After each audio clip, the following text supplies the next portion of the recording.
Hello, Spiritual Center Spokane. My name is Reverend Bonnie, and I am so glad to be with you here tonight.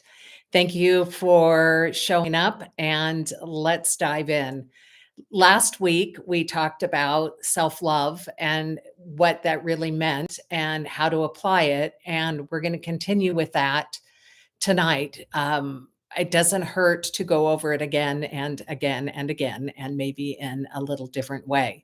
But I want to start by letting you know that Friday, February 28th at noon, I will be hosting a free Zoom call so that we could be on it together and see each other's faces. And it's called Prayer for Self, Country, and World. And so this will be a time for us to come together and to use our prayer power in such a way that we are uplifted and transformed. And all of that energy that goes out into the field can and will uplift country and world. So if you are not receiving emails from me, go to our website. That's www.spiritualcenterspokane.org and give us your email address. And this next Monday, when our email goes out, there will be information on there about our Zoom, February 28th. And I look forward to seeing you there so much. So I lit our candle before I got online. And this has been a really intense week for me. And so before we begin, I just want to pray and acknowledge the prayer field before we start. So join me in closing your eyes and taking a nice, big, solid breath, a loud one. Ah. And I invite you to put your hand on your heart if you feel so inclined. And again, and one more time. Ooh. And so my prayer is that right here and right now, knowing that God is everywhere present and there isn't God and any one of us, there is God through and as each one of us. Knowing this to be true, I open my awareness, the portal to that higher self that is the divine presence that lives me, moves me, and brought me here to this planet in order that I might bring forth my gifts and talents. I bless myself. And as I do that for me, I bless each and every one of you who are watching tonight and in the future. And I just know that there's nothing on this earth plane more powerful than the awareness of the presence of love that we are. And so tonight, I dedicate this prayer and our time together to this divine love. And I call forth its activation in such a beautiful way that it may be felt by everyone who watches this video. And so it is. Amen. All right. Yay, yay, yay. Okay. So in Hinduism and Buddhism, the name for God is self with a capital S. And I absolutely love that. And the reason that I love it is that right in the name, it implies that each and every one of us is a holy manifestation of the only thing that is God. That each one of us is God stuff in form. And the name self with a capital S is a reminder that we aren't talking about something outside of ourselves, that we are aware that it is more true that the world lives in us than we live in the world. And the great awakening is the many of us who wake up to our divine light and life, that awakening allows for us to have a different experience and experience heaven on earth. And so it is my intent to live from that place of divine wholeness, light, love, peace, joy, grace, to the extent that I'm awake and aware to it. And so I love calling God self with a capital S. Again, it doesn't put God outside of self. It lets us know and remember that we are made of that divine stuff, and it pulses our very, very being. And so, last week I talked about loving self and what that looked like. And so, speaking from a Hindu or Buddhist goddess self perspective, what that looks like is that since our perceptions are all internal, then our practice is to love ourself. Well, who are we? Who are you and who am I? And we are really a field of energy. And we're a field of energy that is always vibrating and waving, but is so fast that we look and appear to be solid. So we're wave and particle simultaneously, but we are wave, we are field, that our bodies live in a field that I call God or I call divinity, that we live in that field and we are birthed out of it. And then we go back to it in the invisible when we pass. So, as a vibrational being, what that means is that when we have thoughts, we generate emotions, and most of our thoughts are unconscious. Some are conscious, and the intent is to live more consciously than unconsciously. Um, However, the when we have a thought, we will either create in our body a chemistry that uplifts us or a chemistry that destroys our body temple. So, depends upon depending upon the thoughts we harbor, they generate the emotions, which are the energy field that that thought generates.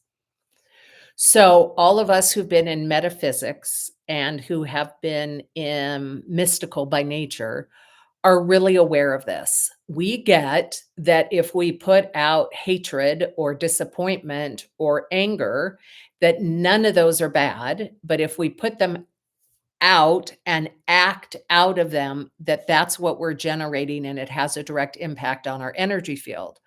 We're also aware that when we come from divine presence, when we come from capital S self, when we come from all of the qualities of God that we have access to as portals, when we come from that place, then we are generating tonic, not toxic chemicals in our body temple. And so it is a self preservation to allow ourselves to love everything and hate nothing. Okay. And when I say that, I'm talking about the energy in our field. I'm not talking about behavior and stuff that we see outside of ourselves. Okay. So, a feeling is different than an emotion. A feeling is what I call energy from the Holy Spirit. It is a God intuitive vein where we experience despite conditions that are happening peace, love, joy, grace, wholeness. We experience God as us, capital S self as us, and so we have those feelings associated with that awareness that are independent of thoughts. Okay. So that's just so you know, I try to use the word emotion associated with thoughts because they're married like salt and pepper. All right. So last week, what I shared was since we are this energy field, that what we're called to love when we love ourselves is to love all of the emotions that are coming up within us. And that's a tall order. We have not given in our culture the awareness or the respect to our emotional field at the level that we ought to. At the Our emotions are fleeting.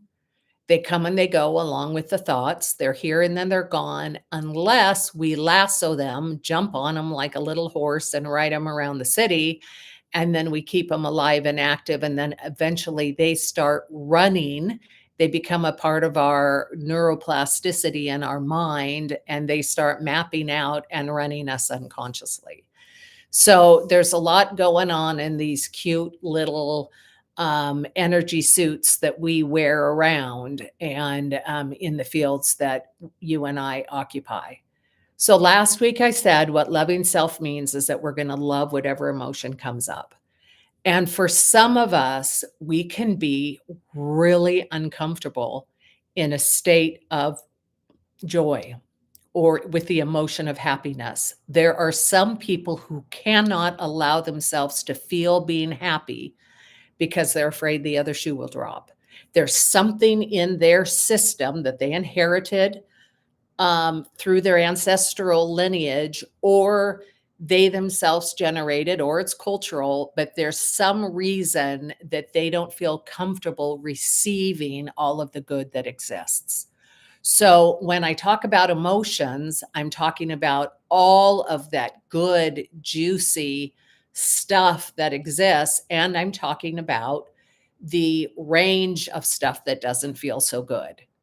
So to love ourselves without condition, to love ourselves fully, is when an emotion arises that we allow it to be present.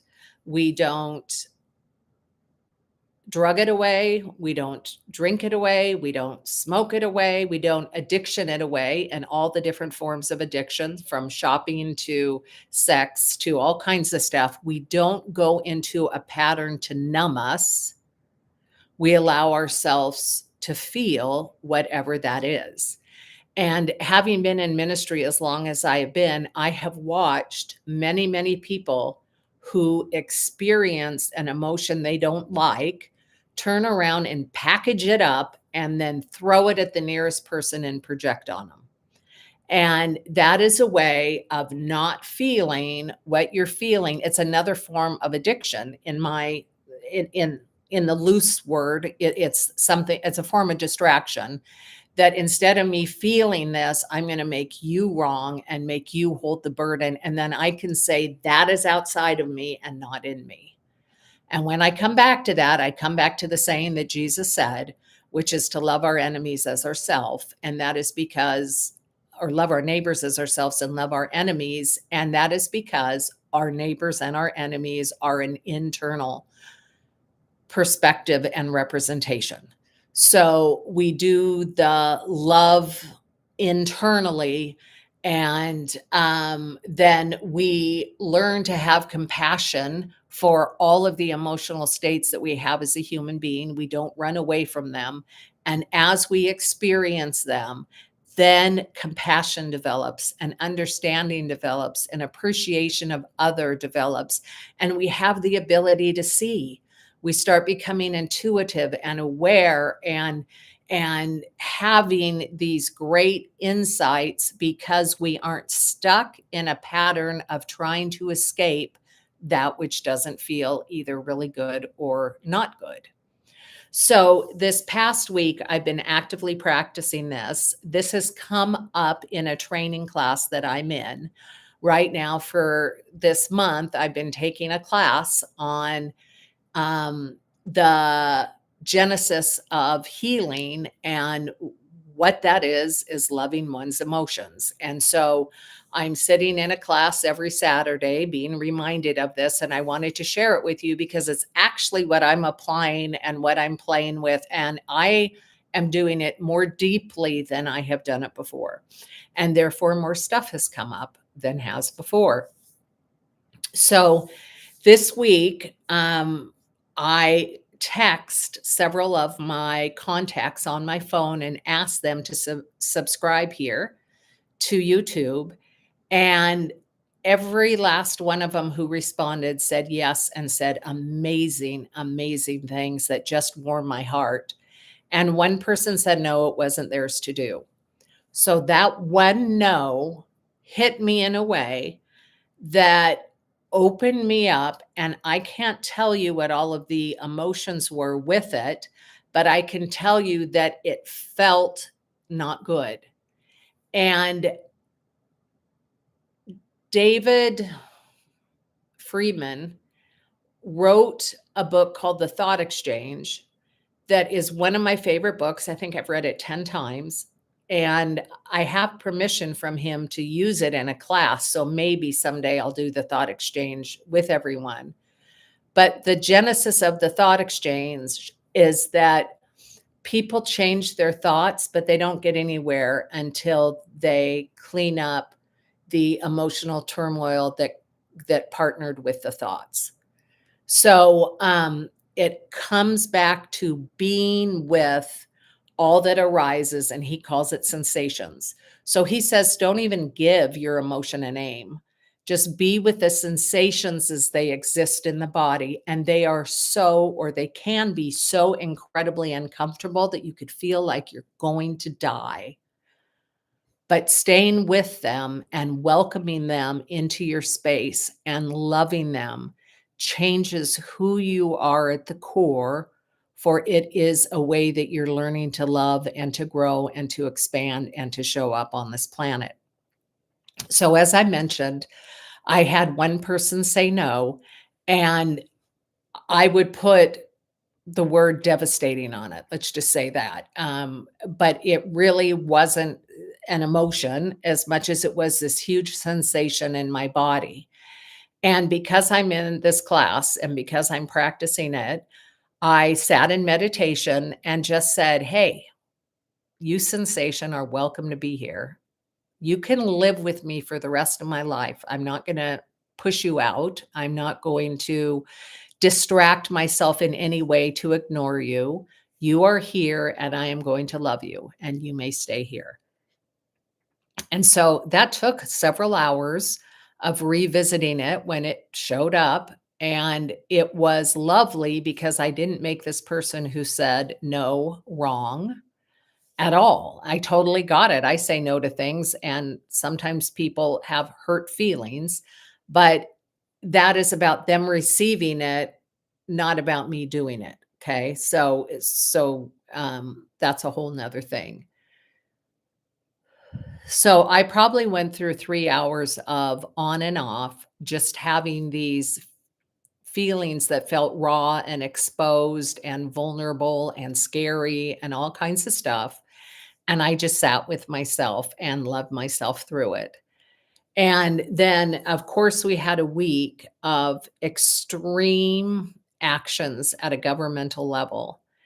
And all kinds of stuff within me arose that felt frightened. Um, and again, I don't want to assign a word to it, but there was stuff internally that showed up. And through all of it, I would love myself and tell it it's welcome, and I would feel it.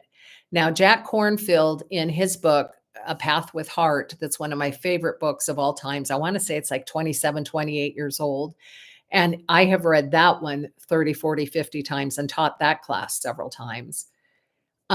He speaks to befriending within your presence, within your body temple, befriending anything that feels as though it's contrary, and ask it questions and get to know it and see why it's there. Because the truth is that the presence of God, the substance out of which we are made, is made whole, perfect, and complete. And so any form of distortion in our field comes from us unwilling to love what is. Byron Katie wrote a great book called Loving What Is. Whatever it is that is, you just love it. And it is way more difficult than it sounds. And it is a deep, deep spiritual practice. So we aren't loving behavior outside of ourselves. We aren't loving decisions other people are making. We aren't loving what's happening in the government, or maybe you are, but that is not the practice. The practice is whatever feeling is arising within as a response to that is what we love. So this week, I had a confrontation with a dear friend of mine that I've had for a long time. And our relationship is really tenuous right now. And I found myself the last 2 nights and 3 days crying on and off and on and off with immense grief. What I have learned and what I know from having done so many memorial services and having sat with people who grieve is that when someone starts grieving, they grieve everything that they didn't grieve before then. So if someone is living in the present and is current, when they grieve, their grief will be not as long lived or necessarily as traumatic and dramatic as someone who has stuffed grief down for years or decades, and then the band-aids ripped off, and then they're dealing not only with the grief that brought them to the party, but all of the friends that have existed within them all of the years or decades previously. So, grief is an interesting experience because it is not, well, no emotion is linear, so it's not a linear thing, but it also is really powerful and strong, as all are. So, the last 2 nights and 3 days, I have loved myself through this grief. And as I've cried, I've let myself just wail, and I wrap myself in a blanket, and I love myself up, and I talk to myself, and I say, "You are welcome here. I am not pushing you away." Like, um, I will grieve, I will do the Wailing Wall grief work if that's what is up for me to do. And so it's not running away from what is in the moment. It is meeting what is in the moment with respect and with love. So last week, I talked about one of the issues about loving self is a lot of people don't necessarily even know what love is or how it shows up. So I like to say that one of the first pieces, the evidence of love, is attention. And so when you're around someone who's very, very, very needy, um, it's it appears as though they have an attention deficit disorder, not in the medical sense, but in the self-loving sense, that they have not learned to give themselves attention, and they have not learned to love the part of themselves that is seeking attention. And in healthy, loving relationships, it is attention that is shared. It is it is shared space. It is, and space doesn't have to mean together next to each other. It can mean you and I here on Zoom. It's shared energetic space, and it is giving attention to. And I have come over the last several years to love the term, to love the words tending to. So to be tended to, like somebody tends to a garden, to tend to your emotional state at the moment has such a beautiful um, love energetic to it. Like, I'm going to tend to the emotion, to the energy, to the sensation that is in my field right now. That's love. The other thing I notice around love is that there's an open-heartedness involved. So, because there's a feeling in my field that I don't like, I don't close my heart up, close the shop down, and run. Instead, I keep it open. And our heart has far more brain cells in it than our brain does, which is weird. Our heart has its own brain, and our heart is not linear like our brain is. Our heart is multidimensional and has all kinds of healing, lovely energy in it. So when I am being with an emotion that I want to push away, I want to abandon, or I want to separate from me, when I am with it, I give it attention, I tend to it. And then the other thing that I do is that I keep my heart open.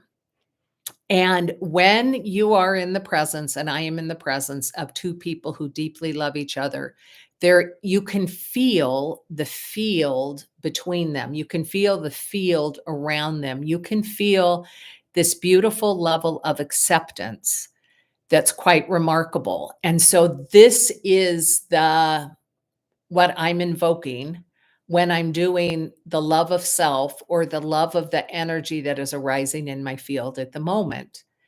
And this is a form, an incredible form of self love and self care, is that the emotion arises and I don't place it on someone else and blame them.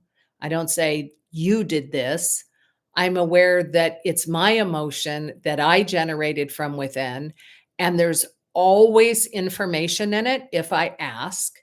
And like I said, in a field of ever changing energy, there are surges sometimes and there are shifts. And it's just like, I get to love me right now. And there's nothing that will get in the way of me, self, capital S self, loving small s self, that the divine presence within gets unleashed so that my self is loving self. And this practice, I promise you, leads to being able to live from being in the moment. It allows you to accept yourself unconditionally, unwaveringly. It allows grace to happen between self and another person because you can understand that something is going on within them that is sensationally or emotionally related, and that they don't have the skill necessarily to deal with it. So, this is just such a beautiful thing to practice, just to practice over and over again, whether I'm feeling amazing joy, whether I'm experiencing elation or something really funny and giggly, or whether I'm grieving like I have been, whatever that spectrum is, I will show up and I will love that energy that is activated in my field, that I won't push it away and I won't do something to avoid me from feeling it because I know that harms me and I love myself enough. The divine presence within me is activated enough to take take partnership with me in the loving of that energy.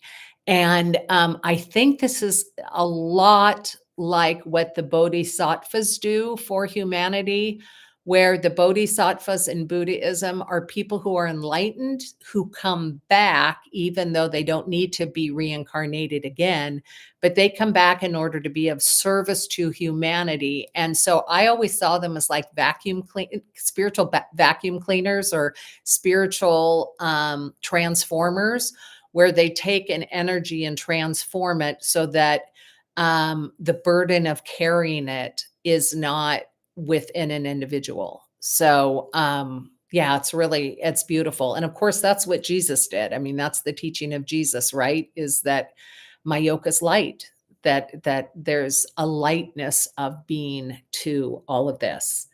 Okay, so I was journaling today. Who am I? I already talked about that a little bit, but I said, I am God stuff in human form inside of a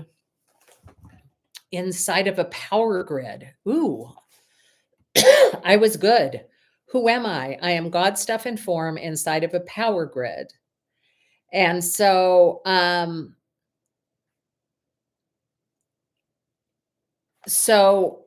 my warning is that there's a saying that people have used for decades now, and that is that hurt people hurt people. And so, one of the greatest gifts that we could give to the world is to operate from a place other than woundedness, other than hurt, other than victim. And so we come from our whole and full self. So when there's an energy surge, when there's an emotional outburst or outbreak, we don't make choice from that place or operate from that place, because most of the damage that has happened on our planet has been from people who've been separated from their emotional self and not loving them their own self at the core. And since they don't, it's easy to mess around with stuff outside of themselves and do some harm. So we want to commit to ourselves that we will practice loving these anything that's in our field emotionally, and that that's our business. I often say Byron Katie says there's my business, yours, your business, and God's business. And my business is to tend to anything in my field and to love it. So, one of the questions I journaled on today for myself, since I'm diving deep into this, is what don't I love about myself? And this is a question I want to ask you. Many of you bring pen and paper to these talk and practices. And so I want you to just think for a minute about what it is that you don't love about yourself. And I came up with things like a body shape. You know, there was a time where I was so mean with the way that I thought about my body and how I judged it and how I just, gosh, if there could have been a crueler voice on the planet, I don't know where it would have been. And I have come over the last many decades to really love my body and appreciate my body and be grateful for my body. And so that doesn't exist in my field that I'm aware of right now, but that is one that a lot of women experience. What don't I love about myself? Some people are really, really needy, and there's like a black hole that they try to fill and just can't seem to do it. And that would be a place when that arises to love and love and love some more. And then body health. Some of us are dealing with limitations in the body. And so there's a tendency to want to fix, change, push, shame, etc. And the opportunity is to show up with deep, abiding love. And with some people, there's guilt and shame around issues with money. And again, as that arises within the field, it's love, love, love, and love. And what the teacher taught this last week is to say, you can stay with me the rest of my life. I'm not going anywhere. Like, I will not, I will love you forever. You are welcome here. I love you. And so, even though it seems contrary to love issues that arise around money, it's like, oh no, friends, love it, love it, love it. And then perceptions we have of self and others that generate energy, again, love it. And then there's a whole field of lack that can drive many people. And that could be the feeling of lack of success, like I am not successful. It could be lack of beauty, like I'm not beautiful enough. It could be lack of worth.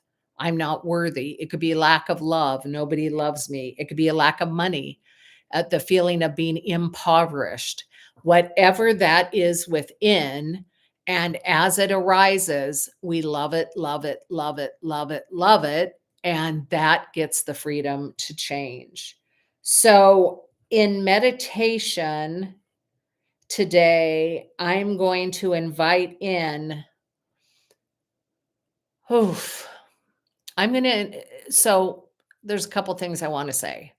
One is that the work I do in consciousness and the work that I do with people is deep spirituality. This is deep work. This is PhD level spirituality. Anyone can step into it, but this is significant. This is not learning to change your thought. This is going straight to self love when we feel anything other than that. And it is so unfamiliar to most of us. And so when we take on a new spiritual practice, we often feel worse before we feel better.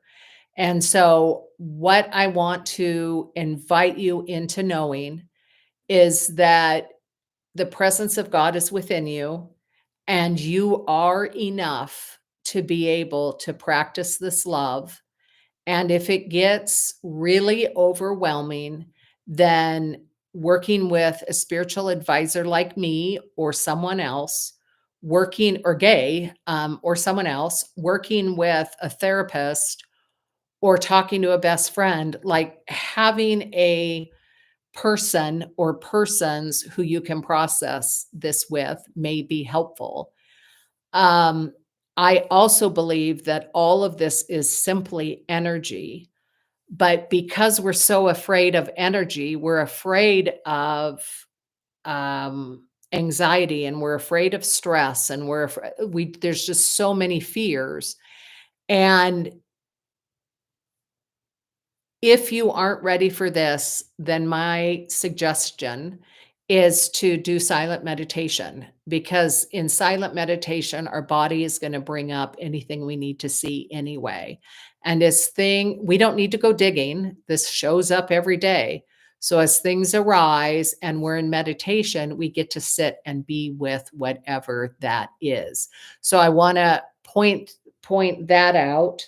And then I also want to remind us that our brains are made of neuroplasticity. And that means that we have little highways going on in our brain that have some well dug grooves that are created from thinking the same thoughts over and over again. And as we start to change those, as we start to love those parts of ourselves, our brain will change, our neuroplasticity will shift, and we will actually be creating new maps.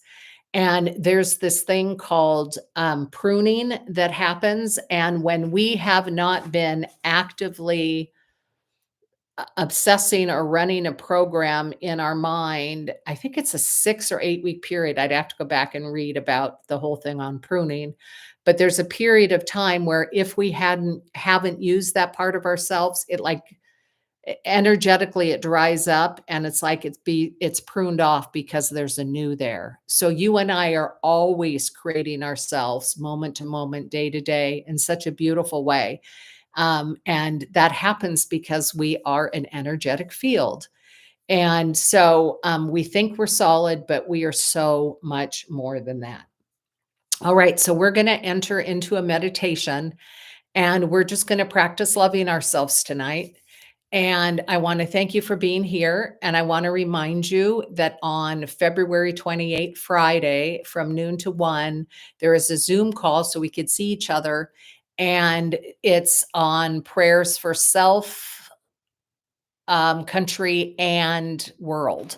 So I invite you to, if you haven't already, go to our website, spiritualcenterspokane.org, and put in your email address, and we will send you all the information for that. It's free, and I look forward to seeing you because I miss your faces. All right. So let's just put our hands on our heart for a minute. That was a lot. And let's just breathe.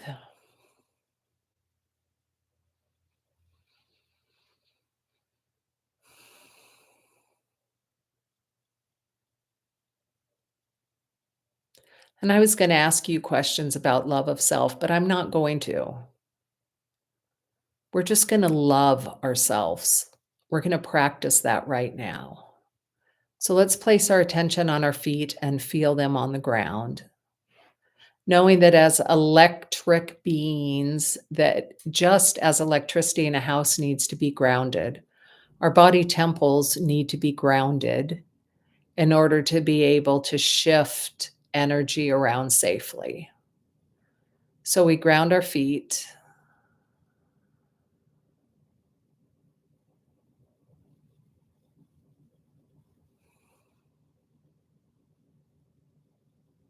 Oh, and I just had this thought that anytime someone comes in distress, they're really saying, "Can you love this part of me that I haven't been able to love?" And for those of us that are on the planet for that purpose, we don't even have to say anything. We just activate that field of love within us and just allow that to be present. And so let's do that now. With our feet grounded and holding our heart in our hands, let's just allow the energy from our hands to soothe our heart and the energy from our heart to soothe our hands.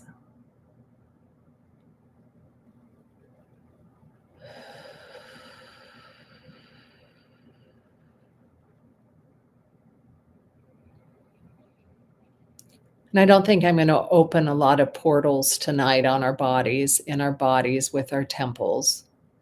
We're not going to activate all the chakras. We're just going to feel our feet in our heart. And with our eyes closed, let's just feel the energy around our body temple.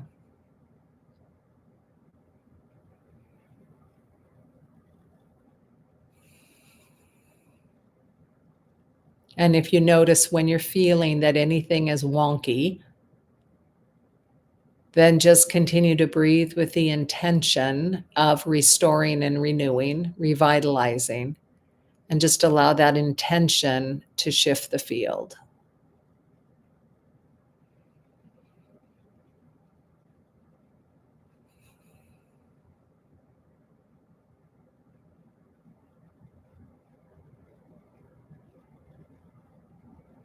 And let's be aware that the light of God surrounds each one of us so fully and brightly and beautifully that if we had the eyes to see, it would look like all of those paintings of saints where there's just light coming all out from around their bodies. It's beautiful, beautiful light.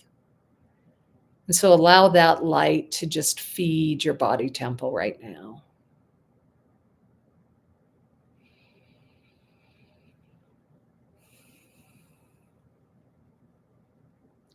And we're going to enter into silence for 10 minutes with our hearts, our hands on our heart, and we're just going to allow the symbiosis to happen between the light field around us and our bodies. And we're going to allow ourselves to feel the presence of love.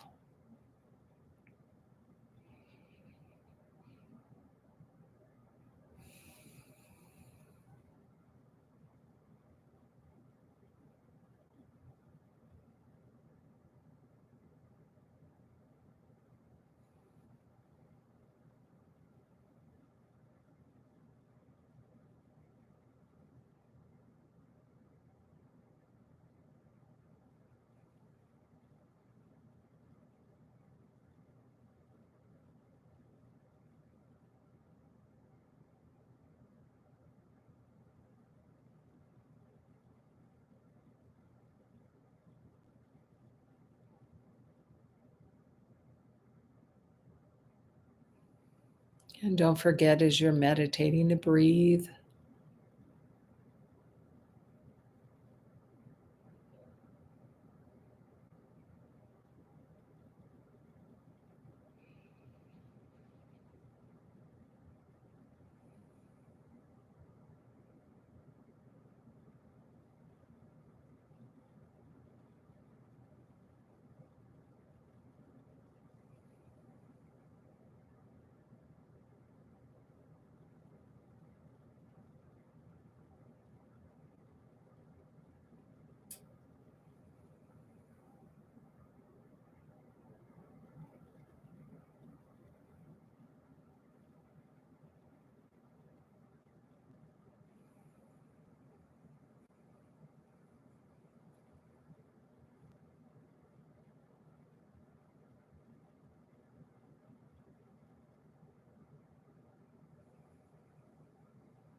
And if your mind wanders, bring it back to feeling the love in your field.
And I invite you to take your right hand and your left hand and to put them together in like a prayer mudra.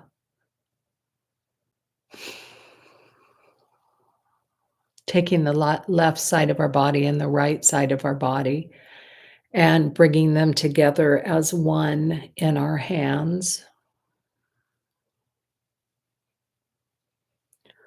Allow yourself to feel the energy moving between your two hands as one. And see if you can feel that love energy within the palm of your hands and around your hands.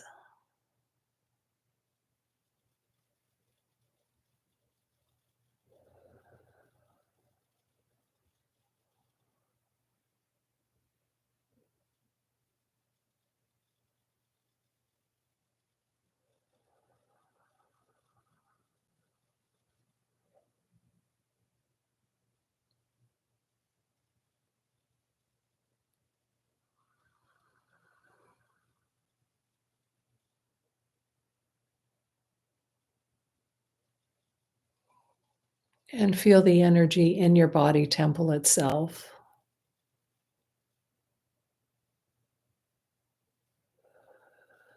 Feel the love that shows up in every single one of your cells and organs and energy fields, that your body is made of this God love stuff. Scripture says it's a temple. We are living, moving, breathing temples of the Most High God.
And repeat after me. I feel the love power of God right now.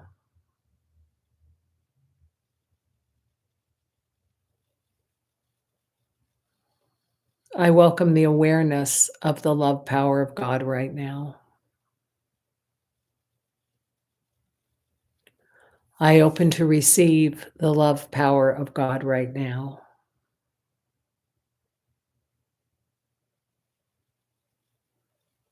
I energetically embrace my whole being for the love power that it is.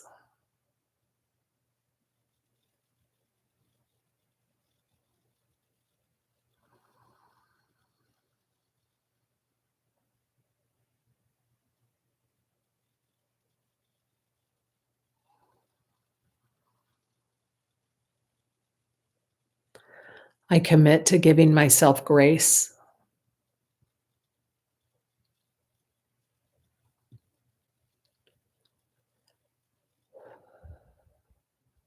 I commit to welcoming all emotions in my field.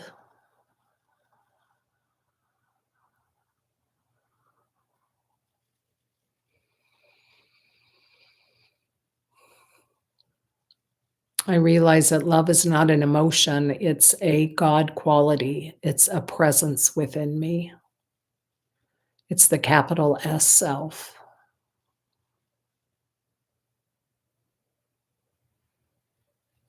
And this presence is welcome to lead me and to guide me and to show me the way.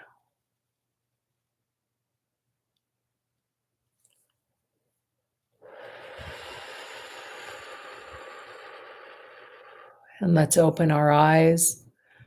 Let's feel all of that beautiful, beautiful energy around us and within us.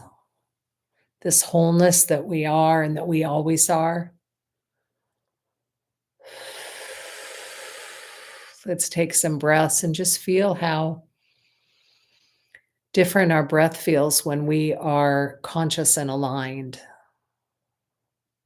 when we are coherent, as the heart math people would say, how easy our breath is and how full and enlivening it is.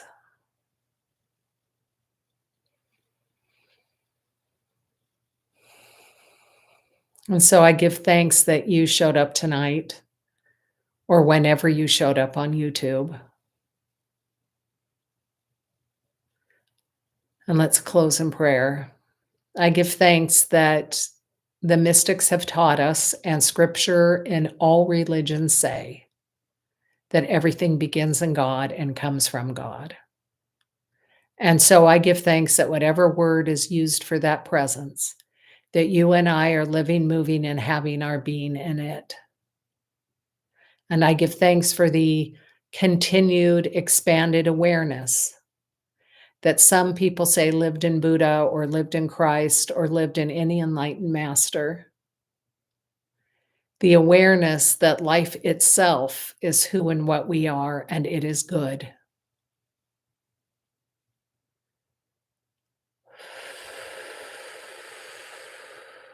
And so tonight, I speak love to suffering.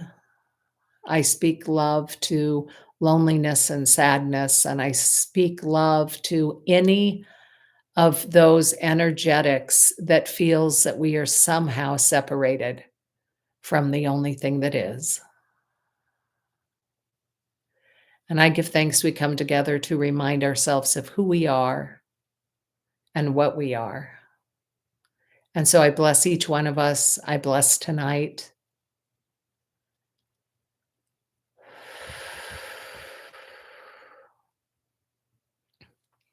And I give thanks for this thing that's called love, this power that's called love that heals and that reveals and that uplifts and that intuits and that lives and that guides. And I just give thanks for each and every one of you that is willing to become awakened to this energy field that we are and is willing to live from it. And so, for all of the blessings that each one of us has, I do give thanks. I call our time together complete and done, and I send love and blessings your way. And so it is. Amen. Many blessings, friends. I'll see you next Tuesday.